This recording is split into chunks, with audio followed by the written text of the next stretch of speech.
passion, and the mode of ignorance. Because all people are influenced by the three modes of material nature, the results of their activities are also divided in three. One who acts in the mode of goodness is religious and happy. One who acts in passion achieves mixed misery and happiness. And one who acts under the influence of ignorance is always unhappy and lives like an animal. Because of the varying degrees to which the living entities are influenced by the different modes of nature, their destinations are also of different varieties. Text 3. Just as by executing various pious activities, one achieves different positions in heavenly life, by acting impiously, one achieves different positions in hellish life.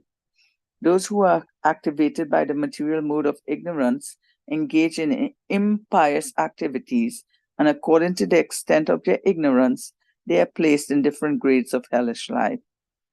If one acts in the mode of ignorance because of madness, his resulting misery is the least severe. One who acts impiously, who knows the distinction between pious and impious activities, is placed in a hell of intermediate severity. And for one who acts impiously and ignorantly because of atheism, the resultant hellish life is the worst. Because of ignorance, every living entity has been carried by various desires into thousands of different hellish planets since time immemorial. I shall try to describe them as far as possible. Text 4.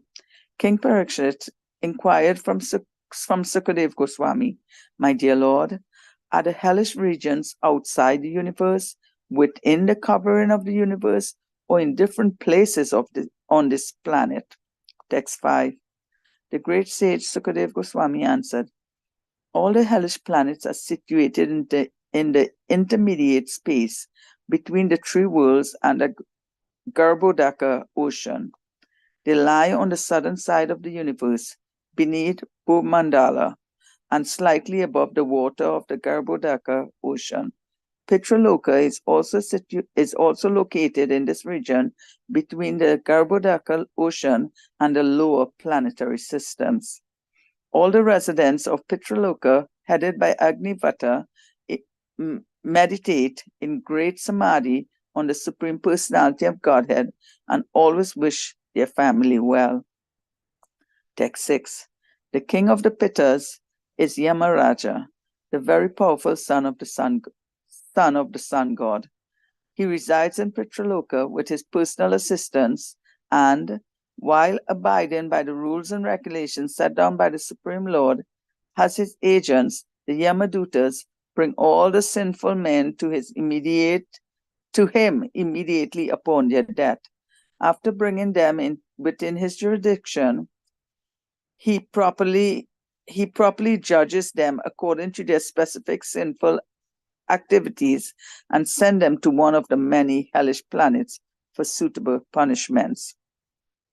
Some authorities say that there is a total of 21 hellish planets, and some say 28. My dear king, I shall outline all of them according to their names, forms, and systems.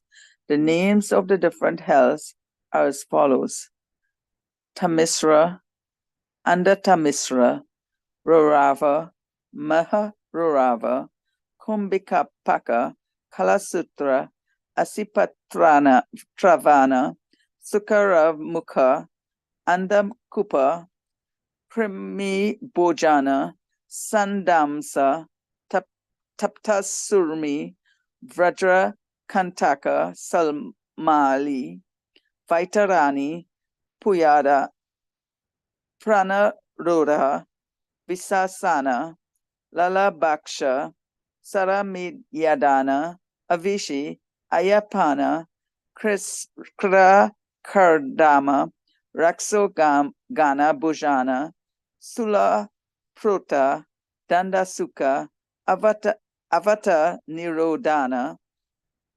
Paryavartana, and Suchi Mukha. All these planets are meant for punishing the living entities. Text 8.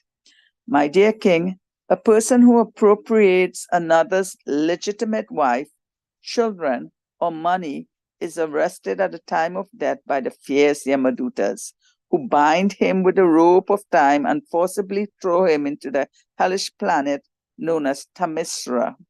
On this very dark planet, the sinful man is chastised by the Yamadutas, who beat and rebuke him. He is starved and he is given no water to drink. Thus, the wrathful assistants of Yamaraja cause him severe suffering, and sometimes he faints from their chastisement. Text 9. The destination of a person who slyly cheats another man and enjoys his wife and children is the hell known as Andatamasra. His condition is exactly like that of a tree being chopped at its roots. Even before reaching Tamisra, the sinful living being is subjected to various extreme miseries. These afflictions are so severe that he loses his intelligence and sight. It is for this reason that learned sages call this hell Tamisra. Text 10. A person who accepts his body as his self works very hard day and night for money to maintain his own body and the bodies of his wife and children. While working to maintain himself and his family, he may commit violence against other living entities. Such a person is forced to give up his body and his family at the time of death, when he suffers the reaction for his envy of other creatures by being thrown into the hell called Rarava. Hare Krishna Prabhu.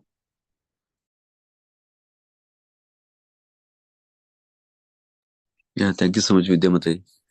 Yeah, Rashchandra Mati, when are you ready, you can start, Mati.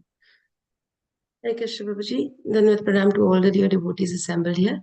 Thank you for giving me this opportunity for being able to purify my tongue in the glories of Srimad Bhagavatam. Today we are reading the last chapter for Canto number 5, and the title is A Description of the Hellish Planets.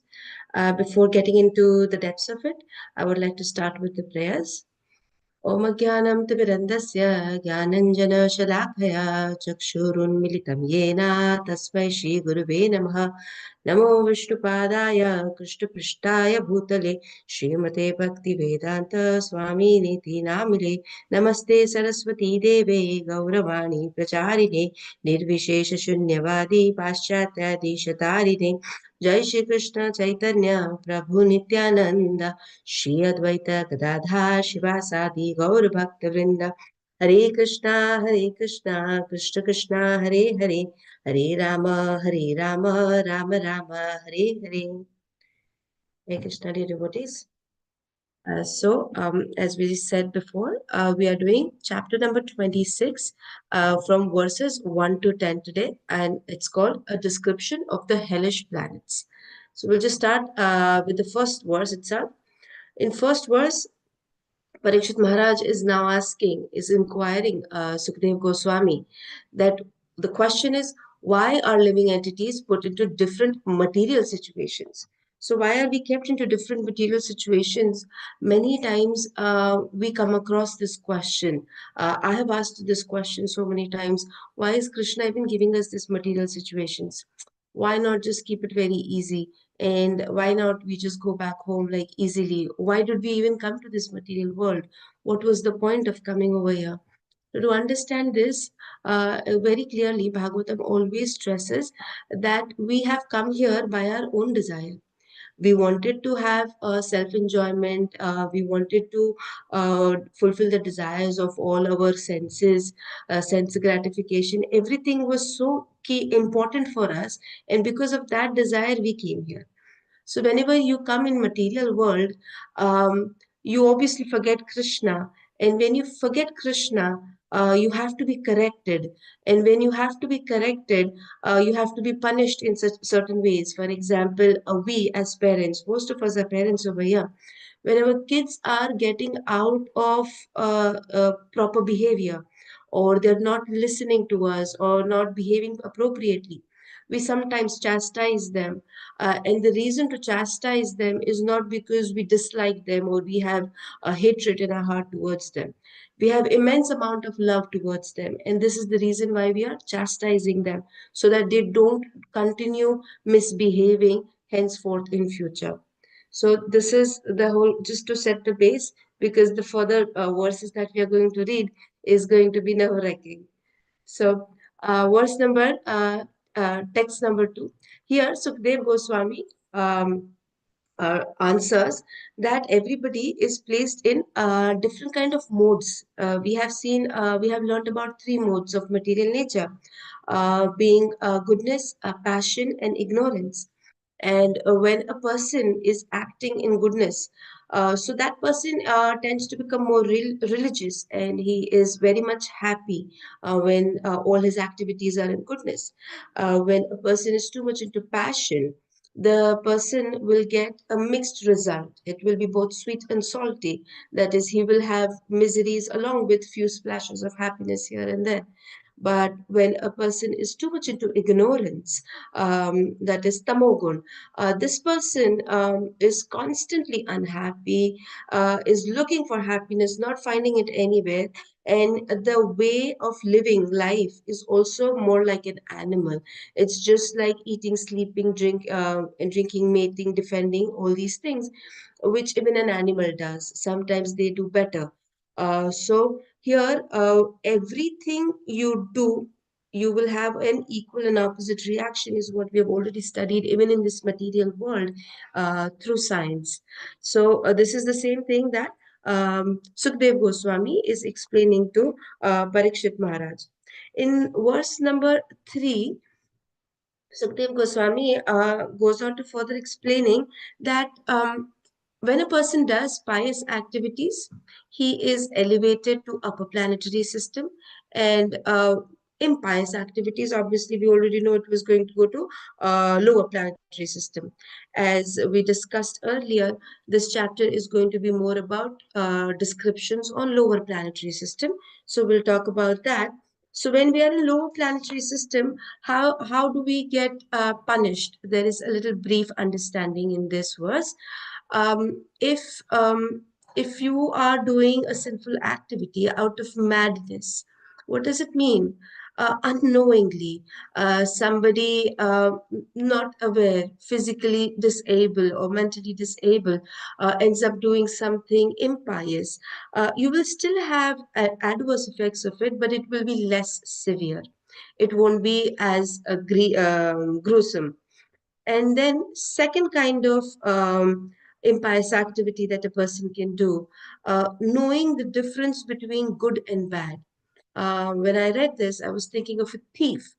A thief always knows that stealing is wrong, but still he does it. But so here the person knows that I'm doing a wrong thing, but still I will do it because I want to. This is how I will satisfy my senses. So this kind of impious activity is the second class of impious activity, and such people go through intermediate severity of punishment in the middle. And then Sukhdev Goswami is further explaining that atheism is the third class one where the results are worst.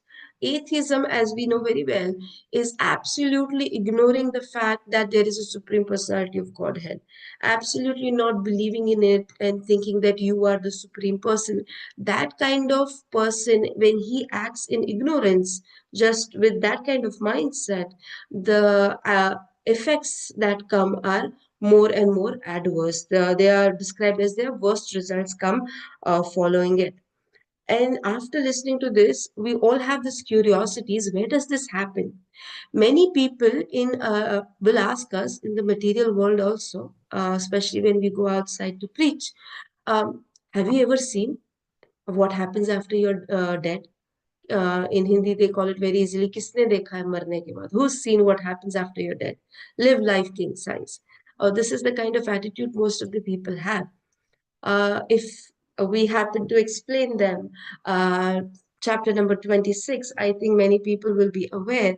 Here, even Parikshit Maharaj is asking this question for our understanding, that where is this? located? Is it inside the universe, outside the universe, or it is a different planet? And to this question, Parikshit Maharaj has been explained by Sukdev Goswami in verse number 5.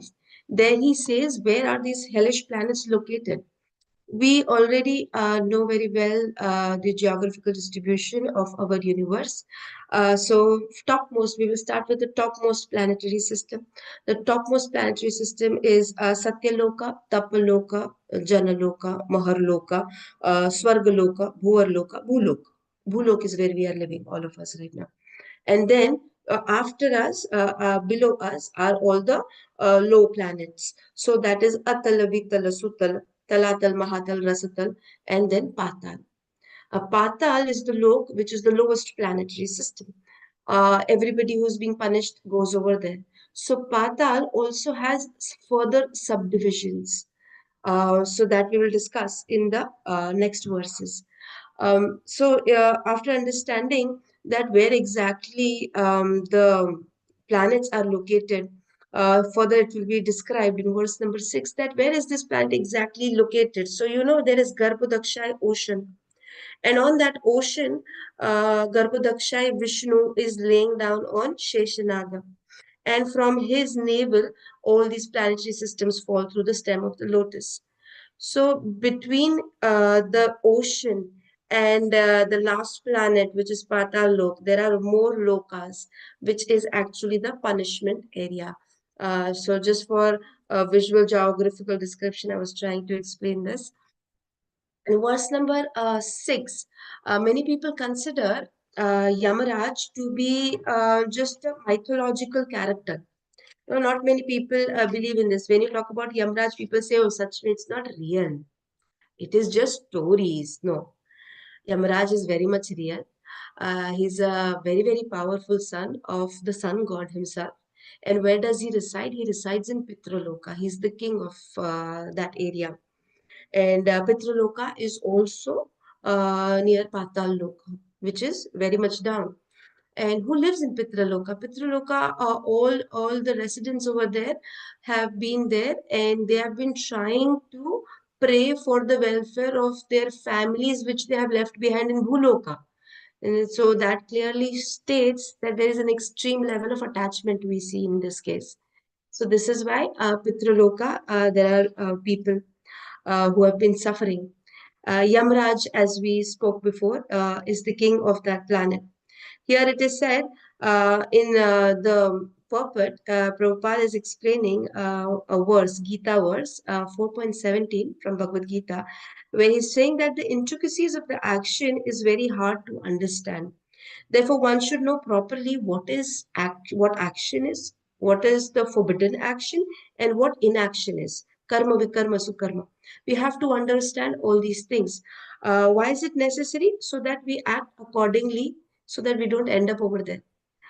It is a very high chances here. Prabhupada is explaining that after giving so many lessons, so many teachings, and still people end up over there, and again they do the same thing. You know, when we chastise our child that they don't repeat their mistakes, they're supposed to understand and listen and improve themselves. So Prabhupada is explaining that we all have already been there. I mean, come back from there. So it's time for us to improve, especially talking about myself. It's been a lot of time that I've already wasted. The Prabhupada is saying that in spite of repeated punishments by Yamaraj, they do not come to their senses but continue to live within the material world, committing sinful activities over and over and over and over again. When a person starts doing the same mistake again and again, it's considered as an animal intelligence. Animal will not understand what you're trying to preach because he has only limited understanding. So this is why us being human beings, we should be very grateful for this opportunity to have a human body, and human body comes with great intelligence, and that great intelligence should not be used only for sense gratification but should be further used for reaching our goal. And our goal is not to become a CEO or to become an MBA or a president or prime minister. Our goal of life is to go back home, back to Godhead, to Krishna, and serve him. Moving on to verse number 7. Here in verse number 7, Sukadev Goswami gives the name of different hellish planets that are located under Patala Loka. He says that there are 21, some say there are 21, some say there are 28. But when you read this translation and you count all the names, there are 28 names. So we go by 28. So today, in this session, we will be only discussing about Tamshira, Andhatashmira, and Rorava. Next, others will be discussed later on in next sessions. So we go on to verse 8, where we are going to discuss about Tamashra. So in Tamashra, who goes to Tamashra? A person who appropriates another's legitimate wife. What does that mean? I could not understand what exactly appropriates mean. And here my Prabhu explained me that means taking over somebody's legitimate wife, children, money. And the moment he said taking over, I could think about Vali from Ramayana. He took over Sugriv's wife, children, property, money, everything. So that kind of sin, when you perform that kind of sin, here he was delivered by Sri Ramachandra himself. But if an ordinary person commits that kind of sin, Yamadutas are going to come and forcibly pull him, drag him to that Tamishra Loka. And that Loka is supposed to be very dark. And here the person is being beaten up, not being given food, water, he's been starved, and he's been chastised a lot by Yamraja, so much so that he ends up fainting every now and then. So it's not a very beautiful or a favorable place to go to. So this is kind of learning for all of us that how much the four principles, regulative principles that our beloved Srila Prabhupada taught us are very important for us to follow. One of them is illicit sex, no illicit sex. With verse number 8 and 9, we will understand why it is very important in our life. All the four regulative principles that Srila Prabhupada has given us, they are in somehow so well formed for us that if we take care of following those four regulative principles thoroughly in our life, all these offenses that we are going to read further will never be performed by us. And that's how we can stop our next trip to the Patal Loka. So, verse number 9. Here, Sukadev Goswami goes on to explaining that now he's explaining about Andhat Mishra. So, what is that? Here, a person who slyly cheats onto another man and then he starts enjoying his wife and children, that person is dragged to Andhata Mishra. So, here, the person is chopped, like from the roots a tree is being chopped, and when before so many atrocities are given onto him even before reaching that planet, that by the time that planet the person reaches that planet, he's lost his intelligence and even sight. And this is also the reason why it is called as Andhata Mishra. Andha means blind. So this is the word that here it's being used. You can see the first slope was Tamishra. Excuse me.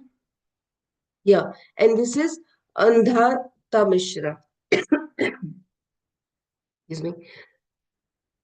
This is Andha Tamishra. So here it's because there is blindness over here. So we'll go on to the last verse for today. Excuse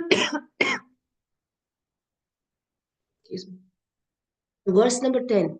Verse number 10 is also one of the important verses which I would request all the devotees if they could give some time to read the purport today. The purport is not really lengthy.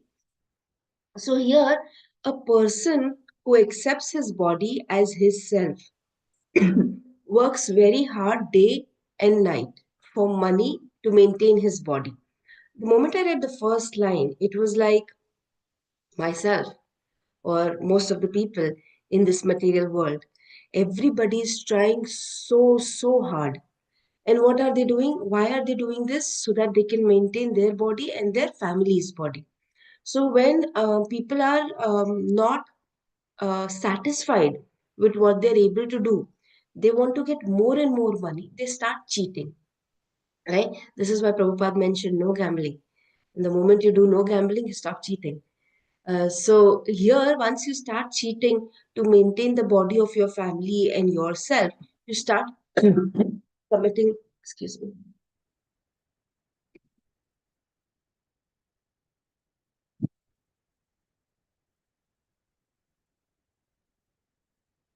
Hare Krishna, I'm so sorry. So that person starts committing a lot of sinful activities. Such a person ends up into this hellish planet called as Raurava. Here, when I was reading this, I could think of a couple of examples. One that instant example that came to my mind was Ratnakar Daku. We all know Ratnakar Daku was eventually Valmiki. But before this, he was ruthlessly killing all the animals to satisfy the hunger of his family and to take care of his family. And when Narad Muni approached Ratnakar Daku, he asked him, why are you even doing this? Do you think all these sins will be shared with your family, by your family for you?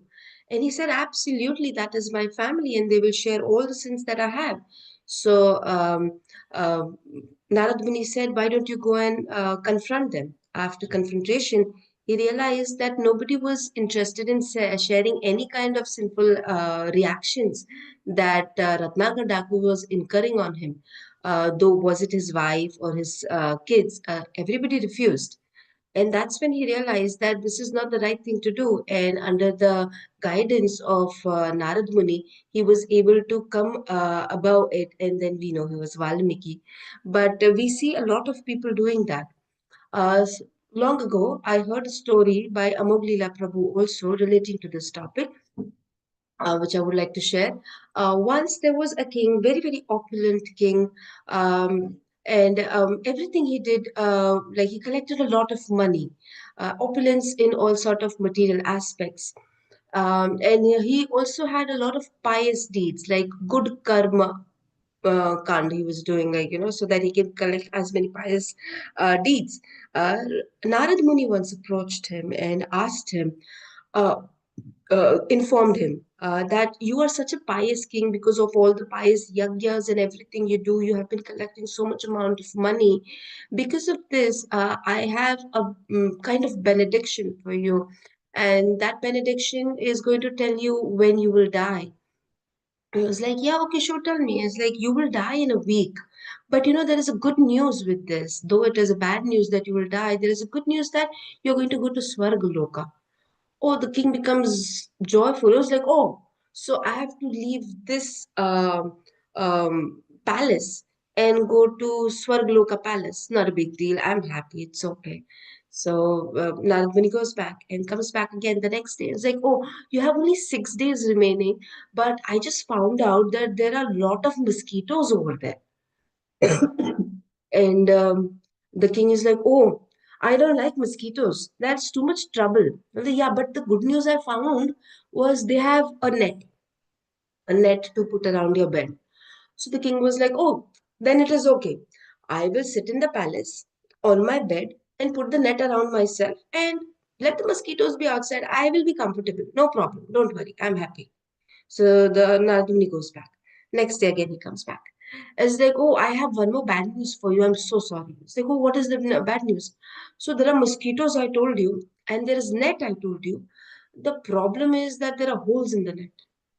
So it's like, oh, now what will I do? The mosquitoes will come from the hole through me, through the hole, and then they will bite me. Say, yeah. But one good news that I have found is that they have a lot of yarn, um, thread. So it's like, oh, what should I do? I was like, you can sew it. Well, yes, I can sew. I can sew up all the holes, and there will be no problem. So I will be in the palace. I will sit on my bed. I will put a net around me, and all the holes are there. I will sew up all the holes. So I'll be fine. No problem. I was like, yeah. Next day again he comes. Oh, there are only 3 days remaining for your death.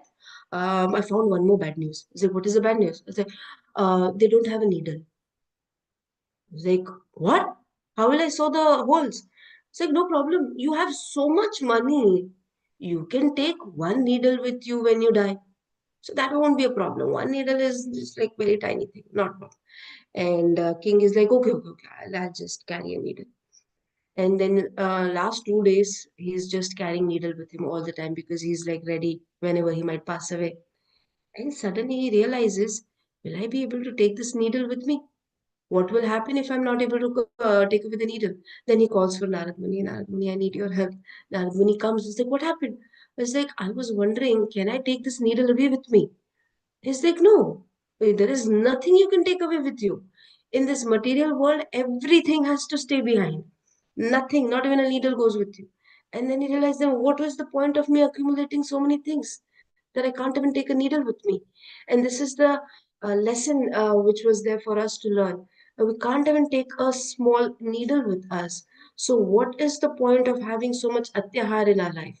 Because of that atyahar, we end up cheating so many people, and because of that cheating propensity, we end up in raw rava, where we don't really want to end up. It is a very, very bad place. So there are more verses following describing about the remaining 25 lokas that we still have to learn, which we will be doing in the next session. I will pause my words today. Hare Krishna. Yeah, thank you so much, Rajchandra Mataji. Hare Krishna Mataji.